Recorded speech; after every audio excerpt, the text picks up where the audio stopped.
When was the last time you were on an airliner when people smoke? Yeah, it doesn't happen anymore, but 25 years ago, it was the norm. But there was a growing movement, people who thought it shouldn't happen. So from 1984, here's reporter Patty Berman with the story of that movement and how it hadn't quite caught hold.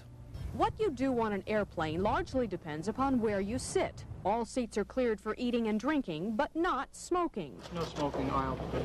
And now, with the complex questions surrounding the possible health hazards of secondhand smoke, the issue of smokers' and non-smokers' rights has been laid at the doorstep of the Civil Aeronautics Board. Today, members unanimously voted against a proposal which would have banned smoking altogether on flights less than 2 hours long. The uncertainty of the length of time that a flight takes, I think, really indicates that this is not a fair or true or accurate or reasonable measure to use in regard to banning smoking.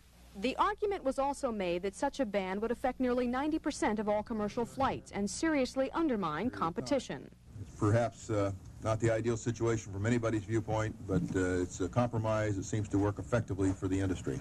Both the airline and the tobacco industries vigorously lobbied against this particular regulation. And this is what board members did ban: all smoking on carriers with 30 seats or less. Not enough ventilation on these planes, they argued. Still, one member questioned the reasoning here, given a relatively small number of complaints. Where is the hue and cry for additional smoking regulations? In short, where's the beef?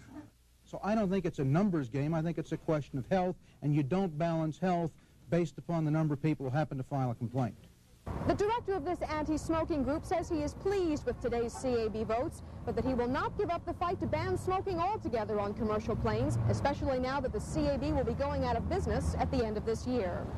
Patty Berman, 12 Action News, the Washington Bureau.